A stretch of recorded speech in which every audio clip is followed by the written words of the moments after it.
بسم اللہ الرحمن الرحیم۔ السلام علیکم ورحمۃ اللہ وبرکاتہ۔ عزیز طلبہ و طالبات، اسٹڈی سیکرٹس میں آپ سب کو خوش آمدید کہتے ہیں۔ ڈیئر اسٹوڈنٹ، آج ہم جماعت نہم کی نئی اردو کی کتاب میں سبق نمبر 4 اپنی مدد آپ کے مصنف سر سید احمد خان کا تعارف پڑھیں گے۔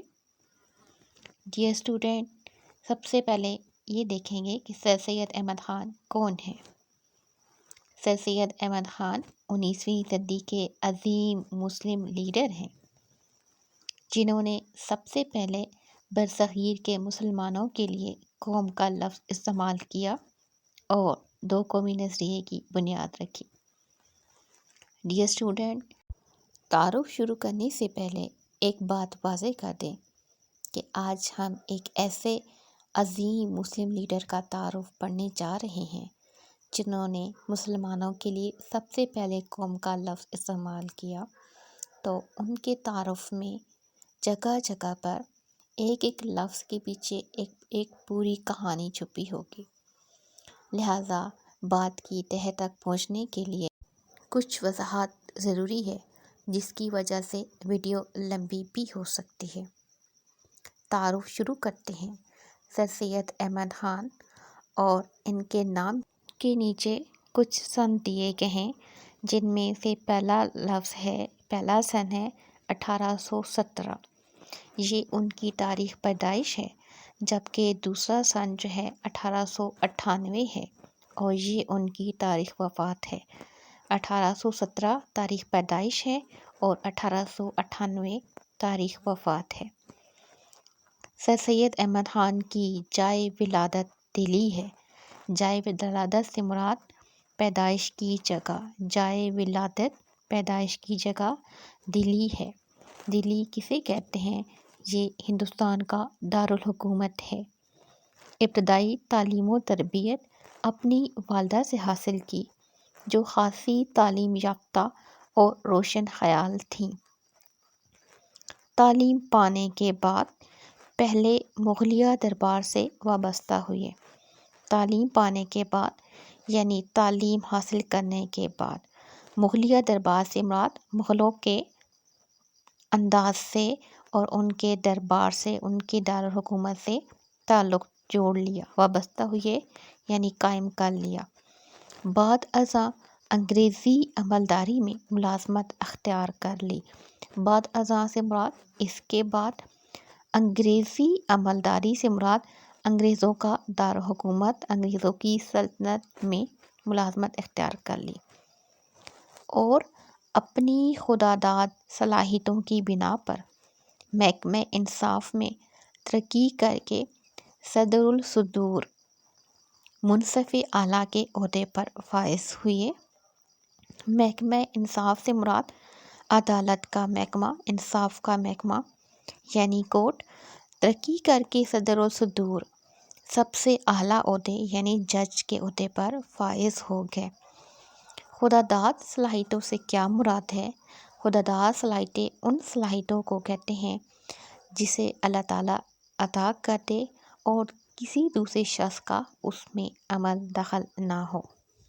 ڈیئر اسٹوڈنٹ، خوداداد صلاحیتوں کے ساتھ ساتھ ایک سلطنت خوداداد بھی ہے، جسے ریاست میسور کہا جاتا ہے، جس کے سب سے مشہور حکمران ٹیپو سلطان ہیں، جنہوں نے کئی بار میدان جنگ میں انگریزوں کو شکست دی تھی، لیکن میر صادق کی غداری کی وجہ سے انہوں نے جام شہادت نوش کی۔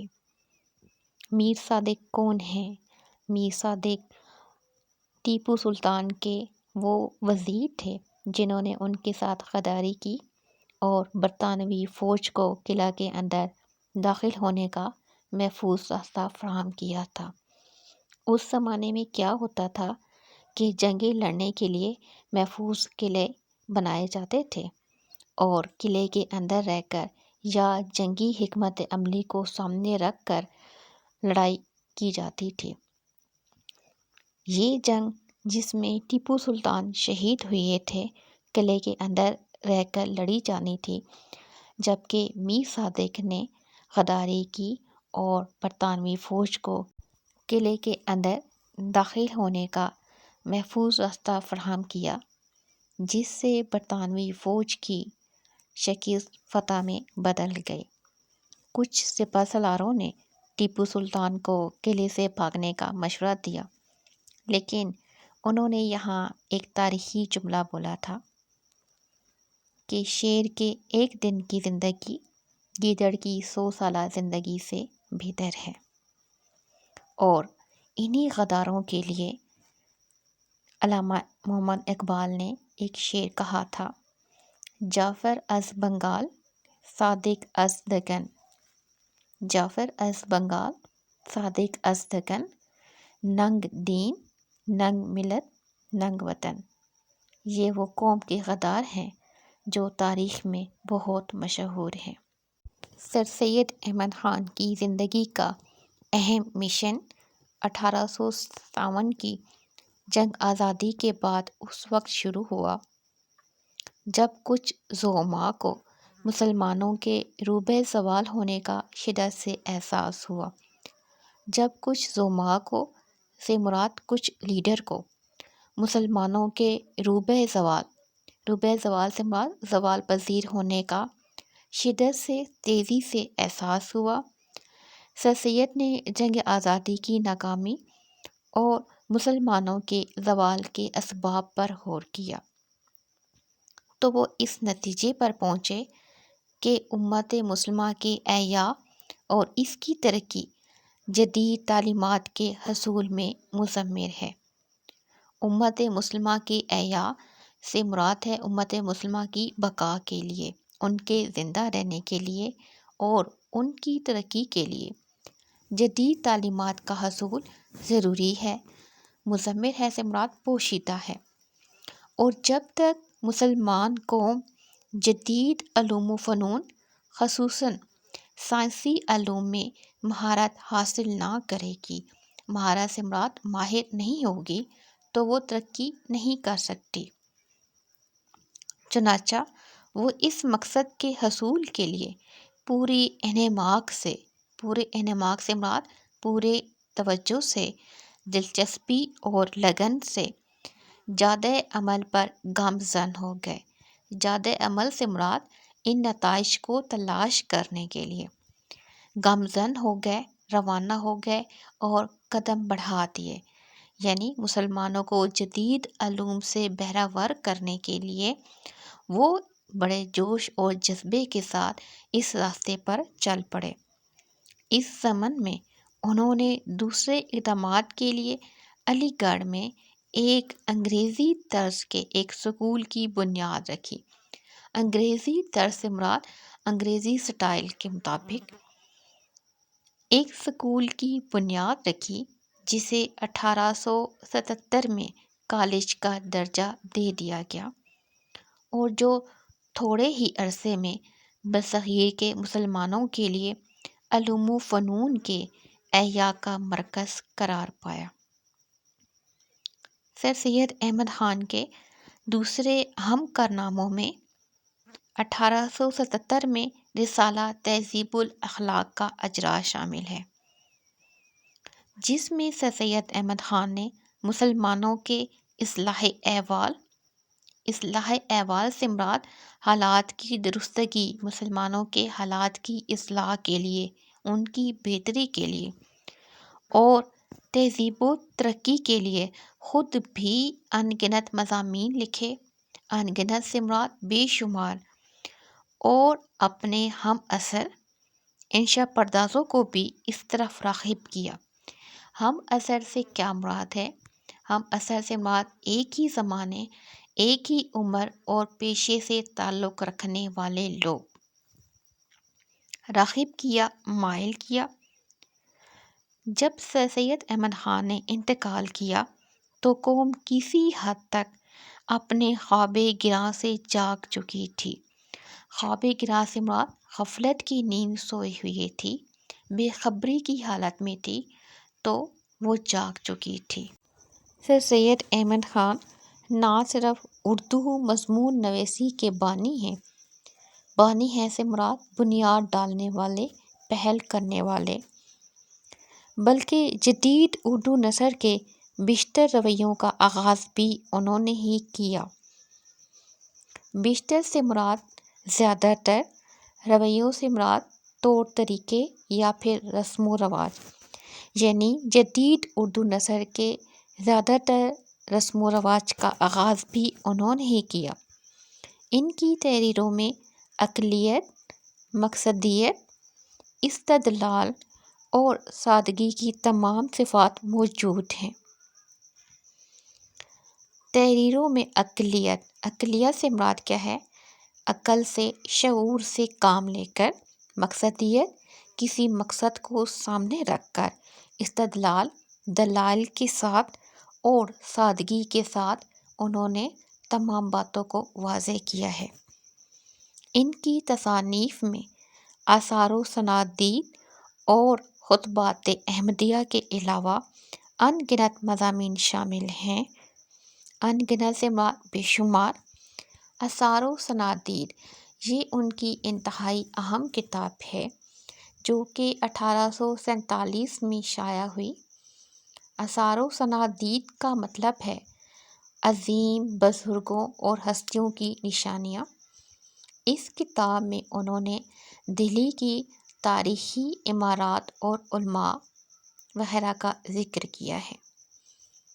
دوسری ان کی اہم کتاب خطبات احمدیہ ہے جو انہوں نے ایک عیسائی مصنف ولیم میور کی کتاب دی لائف آف محمد کے جواب میں لکھی ہے۔ اس کے علاوہ ان گنت مضامین شامل ہیں۔ ان گنت سے مراد بے شمار، جو مقالات سر سید کے عنوان سے 16 جلدوں میں شائع ہو چکے ہیں، یعنی ان کے مضامین کی تعداد اتنی ہے کہ ان مضامین کو مقالات سر سید کے نام سے 16 جلدوں میں شائع کیا جا چکا ہے۔ 16 جلدوں سے مراد 16 کتابوں کی شکل میں۔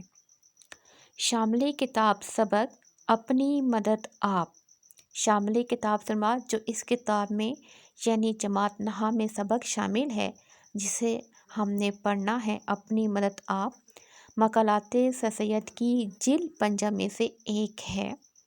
یہ کتاب کا ماخذ بھی ہوگا سبق کا۔ مقالات سر سید کی جلد 5 میں سے ایک ہے جس کا مرکزی خیال یہ قول ہے: خدا ان کی مدد کرتا ہے جو اپنی مدد آپ کرتے ہیں۔ ڈیئر اسٹوڈنٹ، یہاں پر سر سید احمد خان کے تعارف سے متعلق کچھ مشکل الفاظ کے معنی اور بورڈ سے متعلقہ سوالات بنا کر پیش کیے جا رہے ہیں تاکہ آپ آسانی سے تیاری کر سکیں۔ سب سے پہلے ہمارے پاس ہے سر سید احمد خان جو کہ سبق کے مصنف ہیں۔ ان کی تاریخ پیدائش ہے 1817 اور تاریخ وفات ہے 1898۔ سبق نمبر 4 ہے اور سبق کا نام ہے اپنی مدد آپ۔ سبق کا ماخذ ہے مقالات سر سید جلد 5۔ مقالات سر سید سے مراد سر سید کے مضمون، اور جلد 5 میں یہ سبق شامل ہے اپنی مدد آپ، اور صنف کیا ہے؟ مضمون یا پھر مضمون نگاری۔ مشکل الفاظ کے معنی: دہلی کسے کہتے ہیں؟ ہندوستان کا دارالحکومت۔ بعد ازاں، اس کے بعد، عملداری، حکومت یا سلطنت، محکمہ انصاف عدالت، صدر الصدور، چیف جج، زعما لیڈر رہنما، جادہ عمل تلاش شدہ نتائج حاصل کرنے کے لیے گامزن قدم بڑھانا، خداداد صلاحیت وہ صلاحیت جسے اللہ نے دی ہو اور کسی دوسرے شخص کا اس میں عمل دخل نہ ہو۔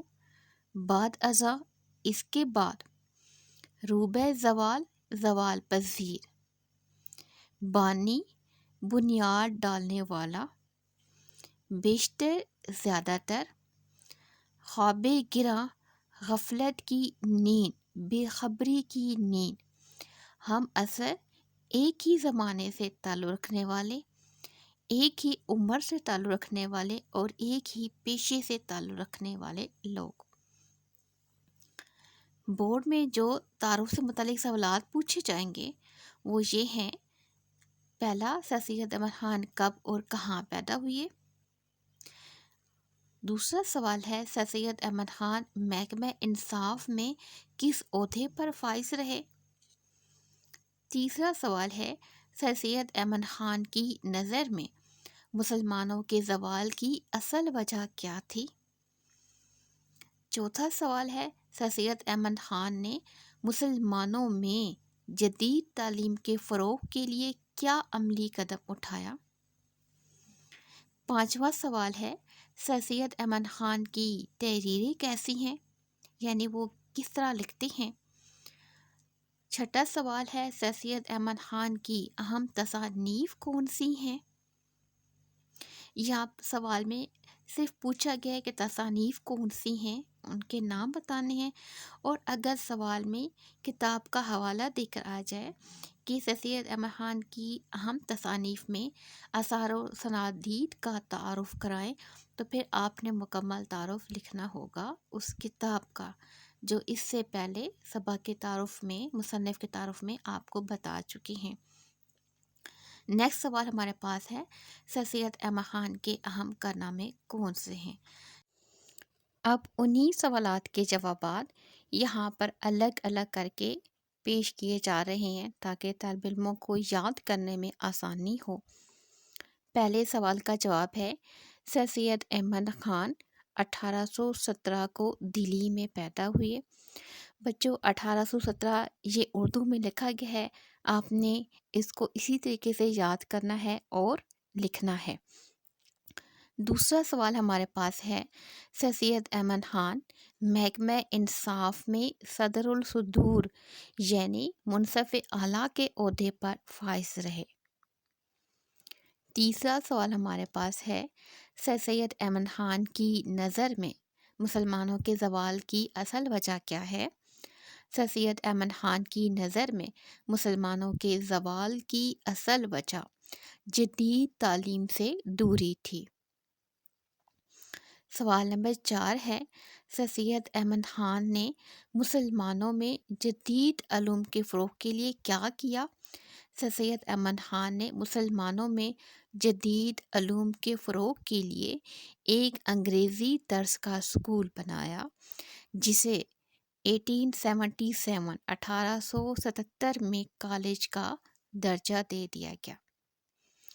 سوال نمبر 5 ہے، سر سید احمد خان کی تحریر کی خصوصیات بتائیں یا ان کی تحریریں کیسی ہوتی ہیں؟ سر سید احمد خان کی تحریروں میں عقلیت، مقصدیت، استدلال اور سادگی پائی جاتی ہے۔ اگلا سوال ہمارے پاس ہے، سر سید احمد خان کی اہم تصانیف کون سی ہیں؟ سر سید احمد خان کی اہم تصانیف میں آثار و سنادید، بزرگوں کی نشانیاں اور خطبات احمدیہ ہیں۔ اس کے علاوہ ان کے مضامین کا مجموعہ مقالات سر سید احمد ہے جو 16 جلدوں پر مشتمل ہے۔ کویسچن نمبر 7 ہمارے پاس ہے، سر سید احمد خان کے اہم کارنامے بتائیں۔ سر سید احمد خان کا پہلا اہم کارنامہ علی گڑھ میں انگریزی طرز کے ایک اسکول کا قیام ہے جسے 1877 میں کالج کا درجہ دے دیا گیا، جبکہ دوسرا اہم کارنامہ 1870 میں رسالہ تہذیب الاخلاق کا اجراء شامل ہے، جس میں سر سید نے مسلمانوں کے اصلاحی احوال اور تہذیب و ترقی کے لیے خود بھی بے شمار مضامین لکھے اور اپنے ہم عصر انشا پردازوں کو بھی اس طرف راغب کیا۔ انشا پرداز سے مراد مضمون لکھنے والا۔ سب سے آخر میں جو تعارف کے اندر شعر پڑھا گیا تھا جو علامہ محمد اقبال نے قوم کے غداروں کے لیے لکھا تھا، یہ دوبارہ یہاں پر لکھا جا رہا ہے تاکہ آپ اس کو آسانی سے یاد کر سکیں اور بعد میں کسی بھی تشریح کے اندر حوالے کے طور پر استعمال کر سکیں۔ جعفر از بنگال، صادق از دکن، ننگ دین، ننگ ملت اور ننگ وطن۔ یہ وہ دو غدار ہیں جو تاریخ میں بے حد مشہور ہیں، اور ان دونوں غداروں کی وجہ سے ملت، قوم اور دین کو بہت بڑا نقصان ہوا تھا۔